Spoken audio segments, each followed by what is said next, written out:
18 children dead due to a cough syrup made by India firm, says Uzbekistan.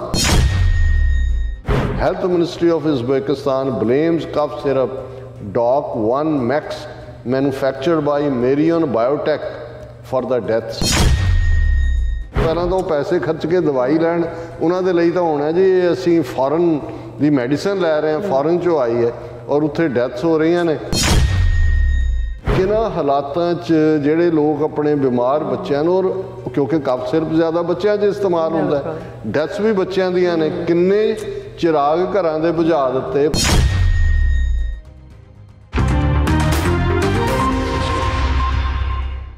Viewers welcome back on programme. So viewers ਗੱਲਬਾਤ ਕਰਨ ਜਾ ਰਹੇ ਹਾਂ ਕਿ Uzbekistan ਦੀ health ministry ਵੱਲੋਂ ਕਿਹਾ ਗਿਆ ਹੈ ਕਿ ਇੱਕ ਭਾਰਤੀ ਕੰਪਨੀ ਵੱਲੋਂ ਬਣਾਏ ਗਏ ਕਫ ਸਿਰਪ ਦੀ ਵਰਤੋਂ ਨਾਲ 18 ਬੱਚੇ ਮਰ ਗਏ ਹਨ। ਔਰ ਯਾਦ ਰਹੇ ਕੁਝ ਦਿਨ ਪਹਿਲਾਂ ਹੀ ਗੈਂਬੀਆ ਮੁਲਕ ਦੀ ਸਰਕਾਰ ਨੇ ਖਬਰ ਦਿੱਤੀ ਸੀ ਕਿ ਭਾਰਤੀ ਕੰਪਨੀ ਦੇ ਬਣਾਏ ਕਫ ਸਿਰਪ ਨਾਲ 63 ਬੱਚਿਆਂ ਦੀ ਮੌਤ ਹੋ ਗਈ ਹੈ। ਸੋ ਇਹ ਹੈ ਅਸਲੀਅਤ ਵਿਸ਼ਵ ਗੁਰੂ ਭਾਰਤ ਦੀ। ਸੋ ਇਸ ਬਾਰੇ ਆਪਾਂ ਗੱਲਬਾਤ ਕਰਨ ਜਾ ਰਹੇ ਹਾਂ। ਸੋ ਅਸੀਂ ਚਾਹਾਂਗੇ ਕਿ ਤੁਸੀਂ ਇਸੇ ਤਰ੍ਹਾਂ ਬਣੇ ਰਹਿਣਾ, ਦੇਖਣ ਸੁਣ ਲਿਆ ਲਿਖਣ ਤੁਹਾਡਾ ਸਭ ਦਾ ਬਹੁਤ ਬਹੁਤ ਧੰਨਵਾਦ ਜੀ। ਡਾਕਟਰ ਸਾਹਿਬ ਕੀ ਵਿਚਾਰਾਂ ਨੇ?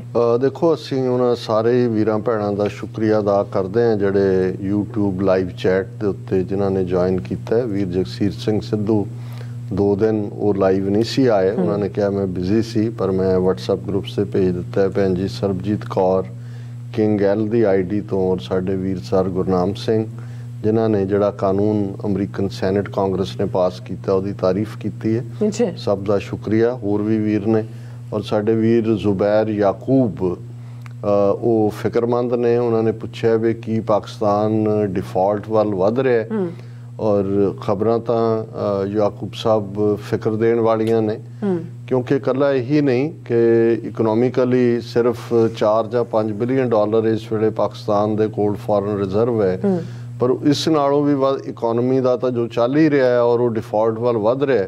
ਪਰ ਮੇਰਾ ਇਹ ਫਿਕਰ ਹੈ ਕਿ ਆਉਣ ਵਾਲੇ ਦਿਨਾਂ 'ਚ ਦਹਿਸ਼ਤਗਰਦੀ ਜਿਸ ਦੇ ਵਿੱਚ ਇੰਡੀਅਨ ਏਜੰਸੀਜ਼ ਵੀ ਪੂਰੀ ਤਰ੍ਹਾਂ ਐਕਟਿਵ ਨੇ, ਔਰ ਜਿਵੇਂ ਅਮਰੀਕਨਾਂ ਨੇ ਆਪਣੀ ਐਮਬੈਸੀ ਵਾਲਿਆਂ ਨੂੰ ਮੈਰੀਅਟ ਹੋਟਲ ਔਰ ਉਹ ਸਾਰੇ ਨੂੰ ਖਤਰੇ ਦਾ ਜ਼ੋਨ ਐਲਾਨਿਆ, ਔਰ ਪਿਛਲੇ ਦਿਨਾਂ ਦੇ ਜਿਹੜੇ ਵਾਕਿਆ ਵੀ ਹੋਏ ਇਹ ਦੱਸਦੇ ਨੇ ਕਿ ਵੀ ਇੱਕ ਪਾਸੇ ਇਕਨੋਮਿਕਲੀ ਜਦੋਂ ਤੁਸੀਂ ਡਿਫਾਲਟ 'ਚ ਚਲੇ ਜਾਂਦੇ ਹੋ ਜਾਂ ਉਹਦੇ ਨੇੜੇ ਆਲਰੇਡੀ ਜਿਹੜੀ ਹੈ ਬਾਹਰਲੀ ਇਨਵੈਸਟਮੈਂਟ ਤਾਂ ਰੁਕੀ ਹੋਈ ਹੈ, ਡਾਲਰ ਦੀ ਪ੍ਰਾਈਸ ਪਾਕਿਸਤਾਨੀ ਰੁਪਈਆ 250 ਔਰ ਕਿੰਨੇ ਨੂੰ ਕ੍ਰਾਸ ਕੀਤਾ ਹੋਇਆ, ਔਰ ਜਿਹੜੀਆਂ ਤੁਸੀਂ ਜੇ ਮੈਂ ਹੁਣ ਕੁਛ ਜੇ ਕਹਾਂ ਕਿ ਵੀ ਈਵਨ ਜਿਹੜੇ ਬਾਹਰ ਪਾਕਿਸਤਾਨ ਦੇ UN ਔਰ ਕੌਂਸੂਲੇਟਸ ਜਾਂ ਦੂਸਰਿਆਂ ਦੇ ਸਟਾਫ ਨੇ 2-2 3-3 ਮਹੀਨੇ ਤੋਂ ਬਹੁਤਿਆਂ ਨੂੰ ਤਨਖਾਹ ਨਹੀਂ ਮਿਲੀ, ਕਿਉਂਕਿ ਤਨਖਾਹ ਡਾਲਰਾਂ 'ਚ ਦੇਣੀ ਪੈਂਦੀ ਹੈ, ਡਾਲਰ ਨਹੀਂ ਨੇ ਮੁਲਕ 'ਚੋਂ ਨਿਕਲ ਰਹੇ ਨੇ, ਕੋਈ ਉੱਥੋਂ ਨਿਕਲ ਕੇ ਅਫਗਾਨਿਸਤਾਨ। ਸੋ ਇਸ ਵੇਲੇ ਜੋ ਉੱਥੇ ਚੱਲ ਰਿਹਾ ਹੈ ਉਹ ਇੱਕ ਪਾਕਿਸਤਾਨੀ ਹਮਦਰਦ ਦੋਸਤ ਔਰ ਇੱਕ ਹਮਸਾਇਆ ਮੁਲਕ, ਅਸੀਂ ਤਾਂ ਹਮੇਸ਼ਾ ਹੀ ਐਜ਼ ਏ ਖਾਲਿਸਤਾਨ ਦੇ ਹਮਸਾਏ ਦੇ ਤੌਰ 'ਤੇ ਪਾਕਿਸਤਾਨ ਐਗਜ਼ਿਸਟ ਕਰਦਾ ਐਜ਼ ਏ ਮੁਲਕ, ਔਰ ਅਸੀਂ ਵੈਲਵਿਸ਼ਰ ਹੈ ਕਿਉਂਕਿ ਪਾਕਿਸਤਾਨ ਦੀ ਸਟੇਬਿਲਿਟੀ ਖੁਸ਼ਹਾਲੀ ਸਾਡੇ ਲਈ ਬਹੁਤ ਅਹਿਮੀਅਤ ਰੱਖਦੀ ਹੈ, ਕਿਉਂਕਿ ਇੱਕ ਪਾਸੇ ਭਾਰਤ ਦੀ ਚੜ੍ਹ ਮੱਚਦੀ ਹੈ ਔਰ ਅਸੀਂ ਪਾਕਿਸਤਾਨ ਨੂੰ ਇੱਕ ਸਫਲ ਸਟੇਟ ਵਜੋਂ ਦੇਖਣਾ ਚਾਹੁੰਦੇ। ਸਾਡੇ ਲਈ ਇਹ ਫਿਕਰਮੰਦੀ ਦੀ ਗੱਲ ਹੈ, ਔਰ ਮੈਨੂੰ ਇਹ ਲੱਗਦਾ ਹੈ ਵੀ ਜੇ ਇਸ ਆਰਥਿਕ ਮੰਦਹਾਲੀ ਦੇ ਵਿੱਚ ਦਹਿਸ਼ਤਗਰਦੀ ਦਾ ਦੌਰ ਇਹ ਬਾਹਰਲੀਆਂ ਏਜੰਸੀਆਂ ਕਿਸੇ ਤਹਿਰੀਕੇ ਤਾਲਿਬਾਨ ਦੇ ਨਾਂ ਥੱਲੇ ਚਲਾ ਦੇਣ, ਕੋਈ ਜਿਹੜਾ ਇਸਲਾਮਿਕ ਸਟੇਟ ਖੁਰਾਸਾਨੀ ਦੇ ਥੱਲੇ ਚਲਾ ਦੇਣ, ਕੋਈ ਹੋਰ ਚਲਾ ਦੇਣ, ਸੋ ਇਸ ਵੇਲੇ ਜਿਹੜੀਆਂ ਚੰਗੀਆਂ ਵਾਈਬਸ ਨਹੀਂ ਆ ਰਹੀਆਂ। ਔਰ ਜਿਹੜੀ ਇਸ ਤੋਂ ਵੀ ਦੁਖਦਾਈ ਗੱਲ ਹੈ, ਸਾਰੀਆਂ ਹੀ ਸਿਆਸੀ ਧਿਰਾਂ, ਬੇਸ਼ੱਕ ਅਸੀਂ ਹਮੇਸ਼ਾ ਆਪਣੇ ਆਪ ਨੂੰ ਅੰਦਰੂਨੀ ਪੋਲੀਟਿਕਸ ਤੋਂ ਪਾਸੇ ਰੱਖ ਕੇ ਦੇਖਿਆ, ਮੈਂ ਸਮਝਦਾ ਹਾਂ ਕਿ ਵੀ ਜਦੋਂ ਕੋਈ ਚੀਜ਼ ਮੁਲਕ ਦੇ ਹਵਾਲੇ ਨਾਲ ਚੱਲ ਰਹੀ ਹੁੰਦੀ ਹੈ ਤੇ ਤੁਹਾਡੇ ਵਿਚਲਾ ਪੈਟਰੀਓਟਿਜ਼ਮ ਸਾਹਮਣੇ ਹੋਣਾ ਚਾਹੀਦਾ ਵੀ ਇਹਨੂੰ ਕਿਵੇਂ ਬਚਾਈਏ। ਲੇਕਿਨ ਇਸ ਵੇਲੇ ਸਾਰੇ ਹੀ ਉਹ ਉਸ ਬੇੜੇ ਤੇ ਸਵਾਰ ਲੁਟੇਰਿਆਂ ਵਾਂਗ ਨੇ ਜਿਹੜੇ ਉਸ ਬੇੜੇ ਦੀਆਂ ਹੀ ਕਿੱਲਾਂ ਕੱਢ ਰਹੇ ਨੇ ਜਿਸ ਬੇੜੇ ਦੇ ਉੱਤੇ ਉਹ ਸਵਾਰ ਨੇ, ਔਰ ਕੋਈ ਵੀ ਸਿਆਸੀ ਧਿਰ ਜਿਹੜੀ ਹੈ ਸਰਕਾਰੀ ਵੀ ਔਰ ਆਪੋਜੀਸ਼ਨ ਵਾਲੀ ਵੀ ਉਹ ਕੋਈ ਸੀਰੀਅਸ ਨਹੀਂ ਲੱਗਦੀ, ਉਹਨਾਂ ਨੂੰ ਆਪਣਾ ਪਿਆ ਹੋਇਆ ਕਿ ਜੀ ਇਹ ਤੇ ਉਹ ਆਪਣੇ ਸਿਆਸੀ ਗਿਣਤੀਆਂ ਮਿਣਤੀਆਂ ਕਰ ਰਹੇ ਨੇ ਜੀ ਕਿ ਉਹਨਾਂ ਦੀਆਂ ਕਿੰਨੀਆਂ ਸੀਟਾਂ ਮਿਲ ਜਾਣਗੀਆਂ, ਚੋਣਾਂ ਹੋਣਗੀਆਂ ਨਹੀਂ ਹੋਣਗੀਆਂ, ਹੋ ਜਾਣ ਕਿੰਨੀਆਂ। ਸੋ ਇਹ ਜਿਹੜਾ ਪਾਕਿਸਤਾਨ ਦੇ 22 ਕਰੋੜ ਆਵਾਮ ਲਈ ਕੋਈ ਚੰਗੀ ਗੱਲ ਨਹੀਂ ਹੈ, ਔਰ ਸਾਡੇ ਲਈ ਵੀ, ਔਰ ਅਸੀਂ ਹਮੇਸ਼ਾ ਹੀ ਫਿਕਰਮੰਦ ਵੀ ਹੁੰਦੇ ਆ, ਔਰ ਅਸੀਂ ਕਰ ਵੀ ਕੀ ਸਕਦੇ ਹਾਂ ਜੇ ਇਸ ਸਾਰੇ 'ਚ ਉਹ ਸਮਝਣ ਤੋਂ ਜਿਹੜੇ ਨੇ ਉਹ ਇਨਕਾਰੀ ਨੇ ਜਾਂ ਉਹਨਾਂ ਨੇ ਆਪਣੀ ਦਿਮਾਗ ਬੰਦ ਕੀਤੇ ਹੋਏ ਨੇ, ਜਿਨ੍ਹਾਂ ਨੂੰ ਮੁਲਕ ਨਜ਼ਰ ਨਹੀਂ ਆ ਰਿਹਾ, ਆਪਣੇ ਨਿੱਜੀ ਹਿੱਤ ਨਜ਼ਰ ਆ ਰਹੇ ਨੇ।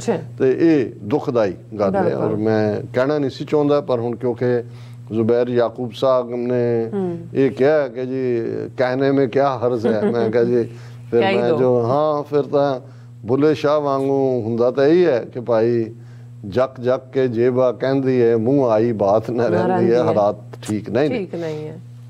विश्व गुरु ਹੁਣ ਸਾਡੇ ਕਈ ਵਾਰੀ ਲਹਿੰਦੇ ਪੰਜਾਬ ਦਿਆਂ ਨੂੰ, ਕਿਉਂਕਿ ਵਿਸ਼ਵ ਲਫ਼ਜ਼ ਸੰਸਕ੍ਰਿਤ ਹਿੰਦੀ ਚੋਂ ਆਇਆ, ਵਿਸ਼ਵ ਗੁਰੂ ਸਾਰੀ ਦੁਨੀਆ ਦਾ ਗੁਰੂ, ਸੰਸਾਰ ਦਾ ਗੁਰੂ। ਭਾਰਤ ਉਹ ਤਾਂ ਕਹਿੰਦੇ ਨੇ ਬਣ ਗਿਆ, ਵਿਸ਼ਵ ਗੁਰੂ ਬਣ ਗਿਆ। ਅੱਛਾ, ਔਰ ਮੋਦੀ ਦੇ ਗੁਣ ਗਾਇਨ ਕਰਦੇ ਆ ਸੋ ਕਾਲਡ ਵੀਰਬਾਲ ਦਿਵਸ ਦੇ ਮੌਕੇ ਵੀ ਜਿਹੜਾ ਅਨਾਉਂਸਰ ਸੀ ਉਹ ਕਹਿ ਰਿਹਾ ਸੀ मोदी जी ने कोविड के चलते दुनिया को वैक्सीन दी, आज भारत की दवाइयाँ दुनिया भर में जहाँ जहाँ ज़रूरत है पहुँच रही हैं, भारत आज वहाँ दुनिया के भूखों को भी खिला रहा है। ये मोदी जी ने ही विश्व गुरु बना, गुण तो ਉਹਦੇ ਗਾਣ ਕਰ ਰਿਹਾ ਸੀ।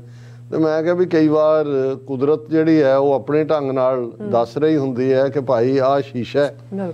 ਹੁਣ ਜਿਸ ਕੋਵਿਡ ਦੇ ਦੌਰਾਨ ਇਹਨਾਂ ਨੇ ਉੱਥੇ ਝੂਠ ਵੇਚ ਰਹੇ ਸੀ, ਸਾਡੀ ਪਹਿਲਾਂ ਤਾਂ ਉਹ ਇਵੇਂ ਪ੍ਰੈਜ਼ੈਂਟ ਕੀਤਾ ਜਿਵੇਂ ਵੈਕਸੀਨ ਬਣਾਈ ਉਹਨਾਂ ਨੇ ਹੁੰਦੀ ਹੈ। ਬਾਅਦ 'ਚ ਹੋਇਆ ਕਿ ਭਾਈ ਉਹ ਕਿਉਂਕਿ ਸੀਰਮ ਸੈਂਟਰ ਉੱਥੇ ਰਹੇ ਨੇ ਬ੍ਰਿਟਿਸ਼ ਪੀਰੀਅਡ ਦੇ ਜਾਂ ਦੂਜੇ, ਨਾ ਉਹਨਾਂ ਨੇ ਕੋਈ ਕਾਰਡ ਕੱਢੀ ਨਾ ਬਣਾਈ ਹੈ, ਲੇਕਿਨ ਉੱਥੇ ਲੋਕ ਇਹੀ ਸਮਝਦੇ ਰਹੇ ਜੇ ਇਹਦੀ ਇਹ ਵੈਕਸੀਨ ਹੀ ਇੰਡੀਅਨ ਸਾਇੰਟਿਸਟ ਨੇ ਕੱਢ ਲਈ, ਬਣਾ ਦਿੱਤੀ। ਬਾਅਦ 'ਚ ਉਸ ਤੋਂ ਮੁੱਕਰਨਾ ਪਿਆ ਉਹਨਾਂ ਨੂੰ।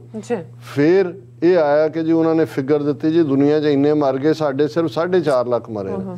ਉਹ ਜਦੋਂ ਵਰਲਡ ਹੈਲਥ ਆਰਗੇਨਾਈਜੇਸ਼ਨ ਨੇ ਫਿਗਰਸ ਕੱਢੀਆਂ, ਜਦੋਂ UN ਨੇ ਵੀ ਰਿਲੀਜ਼ ਕੀਤਾ ਕਿ ਵੀ ਜਿਹੜੇ 1.5 ਕਰੋੜ ਲੋਕ ਦੁਨੀਆ 'ਚ ਮਰੇ ਕੋਵਿਡ-19 ਦੇ ਨਾਲ, ਉਹਦੇ 'ਚ 43 ਲੱਖ ਇਕੱਲੇ ਭਾਰਤ ਦੇ ਵਿੱਚ ਮਰੇ, ਐਵਰੀ ਥਰਡ। ਫਿਰ ਵੀ ਮੁੱਕਰ ਗਏ। ਪਾਰਲੀਮੈਂਟ 'ਚ ਕਹਿੰਦੇ ਉਹਨਾਂ ਦਾ ਹੈਲਥ ਮਿਨਿਸਟਰ ਕਹਿੰਦਾ ਇੱਕ ਵੀ ਕੇਸ ਰਿਕਾਰਡ 'ਚ ਨਹੀਂ ਹੈਗਾ ਜਿਹਦੇ 'ਚ ਕਿ ਆਕਸੀਜਨ ਡੈਫੀਸ਼ੀਐਂਸੀ ਨਾਲ ਜਾਂ ਆਕਸੀਜਨ ਦੀ ਕਮੀ ਨਾਲ ਕੋਈ ਮਰਿਆ। ਹੁਣ ਇਸ ਤੋਂ ਵੱਡਾ ਝੂਠ ਤਾਂ ਹੋਰ ਕੀ ਹੋ ਸਕਦਾ। ਹੁਣ ਜਦੋਂ ਅਜੇ ਉਹ 2 ਦਿਨ ਪਹਿਲੇ ਕਹਿ ਰਿਹਾ ਸੀ ਜੀ ਅਸੀਂ ਦੁਨੀਆ ਨੂੰ ਮੈਡੀਸਨ ਸਪਲਾਈ ਵਾਲਾ ਵੀ ਮੁਲਕ ਬਣ ਗਿਆ, ਹਾਲਾਂ ਇੱਕ ਖਬਰ, ਗੈਂਬੀਆ ਨਿੱਕਾ ਜਿਹਾ ਮੁਲਕ ਹੈ, ਉਦੋਂ ਕੋਈ ਬਹੁਤੀ ਖਬਰ ਬਣੀ ਵੀ, ਵਰਲਡ ਹੈਲਥ ਆਰਗੇਨਾਈਜੇਸ਼ਨ ਨੇ ਵੀ ਇਸ ਲਾਈਨ ਨੂੰ ਲਿਆ। ਔਰ ਗੈਂਬੀਆ ਬਾਰੇ ਖਬਰ ਤਾਂ ਇਹੀ ਸੀ ਕਿ ਇਹਨਾਂ ਦੀ ਕਫ ਸਿਰਪ ਜਿਹੜਾ ਬੱਚਿਆਂ ਦਾ ਸੀ ਉਸ ਦੇ ਨਾਲ ਜਿਹੜਾ ਉਹਨੂੰ ਬੱਚਿਆਂ ਨੂੰ ਦਿੱਤਾ ਗਿਆ, ਰੈਸਪੀਰੇਟਰੀ ਸਾਹ ਨਾਲ ਰਿਲੇਟਡ ਜਿਹੜੀਆਂ ਨੇ ਕੰਪਲੀਕੇਸ਼ਨਸ ਹੋਈਆਂ ਔਰ 63 ਬੱਚੇ ਮਰ ਗਏ। ਔਰ ਉਦੋਂ ਇਹ ਹੋਇਆ ਕਿ ਜੀ ਉਹਦੇ ਕੋਲ ਲਾਇਸੈਂਸ ਹੀ ਨਹੀਂ ਸੀ, ਹਰਿਆਣੇ ਦੀ ਕੰਪਨੀ, ਉਹਨੂੰ ਫੌਰਨ ਛਾਪੇ ਮਾਰੇ ਗਏ ਫਲਾਣਾ। ਹੁਣ ਅੱਜ ਵੱਡੀ ਖਬਰ ਇਹ ਹੈ ਉਜ਼ਬੇਕਿਸਤਾਨ ਦੇ ਹਵਾਲੇ ਨਾਲ, 18 children dead due to a cough syrup made by India firm, says Uzbekistan। ਹੁਣ ਉਜ਼ਬੇਕਿਸਤਾਨ ਦੀ ਸਰਕਾਰ ਨੇ ਕਿਹਾ ਜੀ ਆ ਤੁਹਾਡੀ company, health ministry of Uzbekistan blames cough syrup DOC 1 Max manufactured by Marion Biotech for the deaths. ਹੁਣ ਜਿਹੜੀ ਗੈਂਬੀਆ ਵਾਲੀ ਕੰਪਨੀ ਸੀ ਉਹ ਮੇਡਨ ਫਾਰਮਾ ਸੀ ਹਰਿਆਣੇ ਦੀ, ਇਹ ਜਿਹੜੀ ਉਹਦੇ ਨਾਲ ਮਰੇ ਗੈਂਬੀਆ ਦੇ ਵਿੱਚ 63 ਬੱਚੇ। ਇਹ ਜਿਹੜੀ ਹੁਣ ਹੈ ਇਹ ਲਾ ਫਰਮ ਹੀ ਮੈਰੀਅਨ ਬਾਇਓਟੈਕ ਹੈ, ਇਹਦੇ ਨਾਲ ਉਜ਼ਬੇਕਿਸਤਾਨ ਦੇ ਵਿੱਚ 18 ਬੱਚਿਆਂ ਦੀ ਡੈਥ ਹੋਈ। ਹੁਣ ਹੋਏਗਾ ਕਿ ਇਹ ਉਹਨਾਂ ਨੂੰ ਜਦੋਂ ਹੁਣ ਗੈਂਬੀਆ ਵਾਲਾ ਹੋਇਆ ਉਹਦੇ 'ਤੇ ਇੰਡੀਆ ਨੇ ਵਰਲਡ ਹੈਲਥ ਆਰਗੇਨਾਈਜੇਸ਼ਨ ਨੂੰ ਕਿਹਾ ਨਹੀਂ ਜੀ ਤੁਸੀਂ ਪ੍ਰੋਪਰ ਜਿਹੜਾ ਸਾਨੂੰ ਲੇਬਲ ਕਰਨ ਤੋਂ ਪਹਿਲਾਂ ਜਿਹੜਾ ਉਹ ਉਸ ਡਾਟੇ ਨੂੰ ਪ੍ਰੋਪਰ ਨਹੀਂ ਕੀਤਾ। ਔਰ following the World Health Organization warning on October 5 linking 4 syrup to the death in Gambia, ਉਹਨਾਂ ਨੇ ਮੇਡਨ ਫਾਰਮਾ ਦੇ 4 ਸਿਰਪ ਨੂੰ ਵਰਲਡ ਹੈਲਥ ਆਰਗੇਨਾਈਜੇਸ਼ਨ ਨੇ ਇਹ ਕਿਹਾ।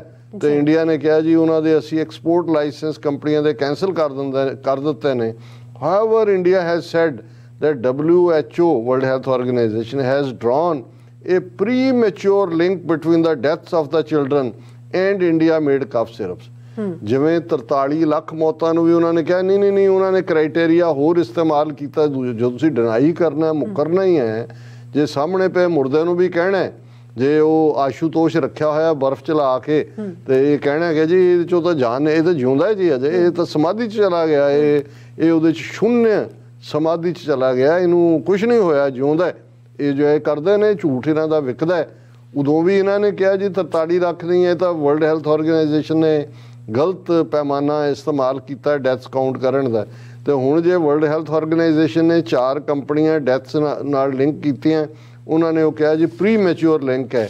ਹੁਣ ਜਿਹੜਾ ਉਜ਼ਬੇਕਿਸਤਾਨ ਦੀ ਇਸ ਰਿਪੋਰਟ ਤੋਂ ਬਾਅਦ ਕਿੱਧਰ ਨੂੰ ਜਾਏਗੀ ਗੱਲ, ਘੱਟੋ ਘੱਟ ਇਹ ਜ਼ਰੂਰ ਬਾਕੀ ਨੇਸ਼ਨਸ ਨੂੰ ਇਹ ਸਮਝ ਲੈਣਾ ਚਾਹੀਦਾ ਕਿ ਭਾਈ ਜਿੱਥੇ ਜਿੱਥੇ ਵੀ ਪਏ ਨੇ ਇਹਨਾਂ ਦੀਆਂ ਜੋ ਚੀਜ਼ਾਂ ਚੁੱਕ ਕੇ ਸ਼ੈਲਫਾਂ ਤੋਂ ਬਾਹਰ ਮਾਰੋ। ਮੈਨੂੰ ਤਾਂ ਕਈ ਵਾਰੀ ਆਪਣਿਆਂ ਤੋਂ ਵੀ ਕਈ ਹੈਰਾਨੀ ਹੁੰਦੀ ਹੈ, ਇੱਥੇ ਕਈ ਕਹਿਣਗੇ ਕਿ ਜੀ ਫਲਾਂ ਕੋਈ ਹੋਈ ਬਿਮਾਰੀ ਦਵਾਈ ਨਹੀਂ, ਉੱਥੇ ਅਸੀਂ ਕਿਹਾ ਉਹ ਉੱਥੋਂ ਆਣਾ ਪੰਜਾਬ ਤੋਂ ਫਲਾਣੇ ਨੇ ਉਹ ਦਵਾਈਆਂ ਦੇ ਪੱਤੇ ਲਈ ਆਏਗਾ, ਸਾਨੂੰ ਆਰਾਮ ਉਹਨਾਂ ਗੋਲੀਆਂ ਨਾਲ ਆਉਂਦਾ। ਮੈਂ ਕਿਹਾ ਓਏ ਇਹ ਜਿਸ ਮੁਲਕ ਤੁਸੀਂ ਬੈਠੇ ਹੋ ਇਹਨਾਂ ਦਾ ਘੱਟੋ ਘੱਟ FDA ਦੂਜੇ ਤੀਜੇ ਇੱਕ ਕ੍ਰਾਈਟੇਰੀਆ, ਉਹ ਤਾਂ 80% ਹੀ ਸਾਰਾ ਜਾਲੀ ਕੰਮ ਹੈ, ਝੂਠੇ ਔਰ ਬ੍ਰਾਂਡ ਨੇਮ ਇਹ ਨਹੀਂ ਜਿਹੜੀਆਂ ਵੱਡੀਆਂ ਐਸਟੈਬਲਿਸ਼ ਗਲੈਕਸੋ ਲੈਡਰਲੇ ਹੈਕਸਟ ਵਰਗੀਆਂ ਜਿਹੜੀਆਂ ਨੇ ਉਹਨਾਂ ਦੀਆਂ ਹੀ ਜਾਲੀ ਦਵਾਈਆਂ ਬਣਾ ਕੇ ਵੇਚਦੇ ਨੇ। ਬਾਕੀ ਤਾਂ ਜਿਹੜਾ ਜਨਰਲ ਫਾਰਮੂਲਾ ਉਹ ਤਾਂ ਹੈ ਹੀ ਹੈ ਮਿਲਾਵਟੀ। ਤੇ ਲੇਕਿਨ ਇੱਕ ਤਬਕਾ ਤੁਹਾਨੂੰ ਅੱਜ ਵੀ ਉਹ ਕਹਿੰਦੇ ਅਰਮਾਨ ਹੀ ਉਹਦੇ ਨਾਲ ਆਉਂਦਾ, ਸਾਨੂੰ ਵੈਸੇ ਅਰਮਾਨ ਨਹੀਂ ਆਉਂਦਾ। ਮੈਂ ਕਿਹਾ ਜਦੋਂ ਫਿਰ ਅਰਮਾਨ ਹੁਣ ਇਹਨਾਂ ਨੂੰ ਪੁੱਛ ਲਓ, ਗੈਂਬੀਆ ਵਾਲਿਆਂ ਨੂੰ ਵੀ ਅਰਮਾਨ ਆ ਗਿਆ, ਉਜ਼ਬੇਕਿਸਤਾਨ ਵਾਲਿਆਂ ਨੂੰ ਵੀ ਆ ਗਿਆ। ਕਿੰਨੇ ਅਫਸੋਸ ਦੀ ਗੱਲ ਹੁੰਦੀ ਹੈ ਕਿ ਵੀ ਹੁਣ ਇੱਕ ਪਾਸੇ ਵਿਚਾਰੇ ਗੈਂਬੀਆ ਜਾਂ ਇਹ ਕੋਈ ਡਿਵੈਲਪਡ ਮੁਲਕ ਨਹੀਂ ਨੇ, ਕਿਹਨਾਂ ਹਾਲਾਤਾਂ 'ਚ ਜਿਹੜੇ ਲੋਕ ਆਪਣੇ ਬਿਮਾਰ ਬੱਚਿਆਂ ਨੂੰ, ਔਰ ਕਿਉਂਕਿ ਕਫ ਸਿਰਪ ਜ਼ਿਆਦਾ ਬੱਚਿਆਂ 'ਚ ਇਸਤੇਮਾਲ ਹੁੰਦਾ, ਡੈਥਸ ਵੀ ਬੱਚਿਆਂ ਦੀਆਂ ਨੇ, ਕਿੰਨੇ ਚਿਰਾਗ ਘਰਾਂ ਦੇ ਬੁਝਾ ਦਿੱਤੇ। ਪਹਿਲਾਂ ਤਾਂ ਉਹ ਪੈਸੇ ਖਰਚ ਕੇ ਦਵਾਈ ਲੈਣ, ਉਹਨਾਂ ਦੇ ਲਈ ਤਾਂ ਹੋਣਾ ਜੀ ਅਸੀਂ ਫੋਰਨ ਦੀ ਮੈਡੀਸਨ ਲੈ ਰਹੇ ਹਾਂ, ਫੋਰਨ 'ਚੋਂ ਆਈ ਹੈ, ਔਰ ਉੱਥੇ ਡੈਥਸ ਹੋ ਰਹੀਆਂ ਨੇ, ਔਰ ਇਹ ਕਹਿ ਰਹੇ ਨੇ ਜੀ ਵਰਲਡ ਹੈਲਥ ਆਰਗੇਨਾਈਜੇਸ਼ਨ ਨੇ ਪ੍ਰੋਪਰ ਨਹੀਂ ਕੀਤਾ। ਲੱਖ ਲਾਨਤ ਹੈ। ਬਿਲਕੁਲ ਡਾਕਟਰ ਸਾਹਿਬ, ਤੁਹਾਡਾ ਬਹੁਤ ਬਹੁਤ ਧੰਨਵਾਦ। ਸੋ ਇੱਥੇ ਲੈਣੇ ਬ੍ਰੇਕ। ਵਿਊਅਰਸ ਤੁਸੀਂ ਇਸੇ ਤਰ੍ਹਾਂ ਬਣੇ ਰਹਿਣਾ, ਮਿਲਦੇ ਹਾਂ ਛੋਟੇ ਜਿਹੇ ਵਕਫੇ ਤੋਂ ਬਾਅਦ।